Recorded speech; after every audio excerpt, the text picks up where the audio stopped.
Black diamond का अवैध भंडारण, ब्लैक डायमंड का काला कारोबार, अंधा तंत्र या नहीं देखने की व्यवस्था और मजबूरी में एक्शन,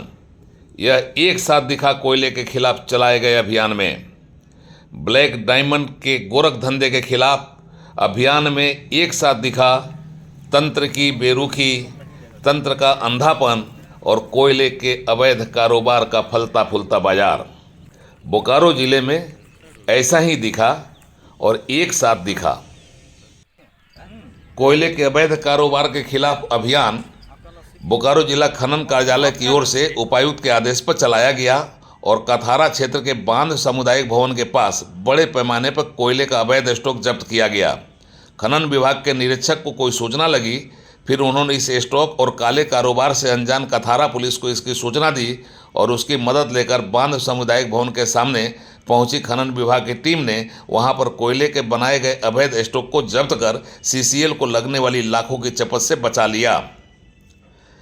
सबसे आश्चर्यजनक तो यह है कि कथारा ओपी क्षेत्र में कोयले का यह अवैध स्टॉक इतने बड़े पैमाने पर कोई एक आध घंटे में जमा नहीं हुआ था, बल्कि उसे कई दिनों से वहां बटोर कर रखा जा रहा था। फिर उसे ट्रकों पर लाद कर काला बाजार में बिहार और उत्तर प्रदेश की मंडियों में भेजने की तैयारी थी।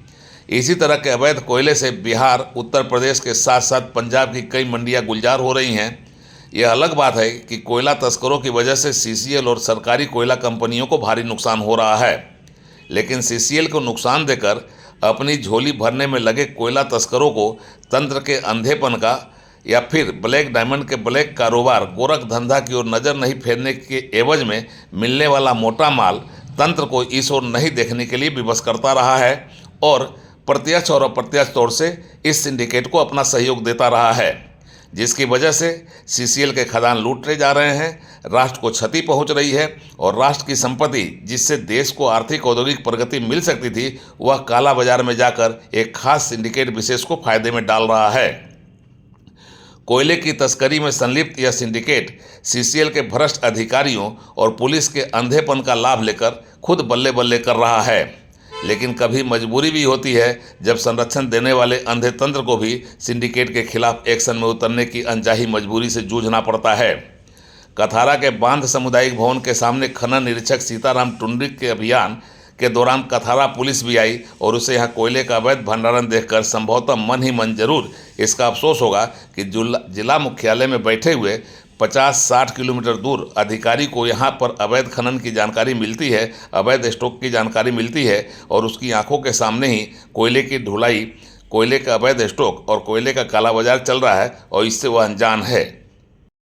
बहरहाल बेरमो, धनबाद और हजारीबाग के काले कोयले के कारोबार से बिहार और उत्तर प्रदेश के गुलजार होने वाली मंडियों से कनेक्ट रहने वाला कोयले का सिंडिकेट को जबरदस्त झटका लगा जब बांध सामुदायिक भवन के सामने छापा मारकर बड़े पैमाने पर कोयले के स्टॉक को जब्त किया गया और फिर जब्त किए गए कोयले के स्टॉक को सीसीएल को वापस लौटा दिया गया।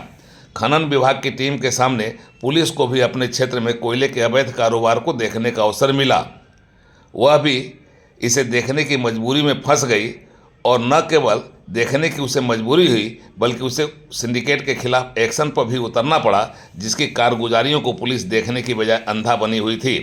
अब पुलिस कोयले के काले कारोबार वालों के खिलाफ खनन विभाग की टीम का सहयोग करते हुए अवैध कोयले का स्टॉक को जब्त किया है और दावा किया है कि कोयले का काला कारोबार नहीं चलने दिया जाएगा और एक छटा कोयला भी अवैध तरीके से न तो बटोरने दिया जाएगा, न ढोने दिया जाएगा और न ही उसे मंडियों में भेजने दिया जाएगा। यानी पूरी तरह से ब्लैक डायमंड के अवैध कारोबार पर रोक रहेगी। कथारा से उड़ान लाइव की एक्सक्लूसिव रिपोर्ट।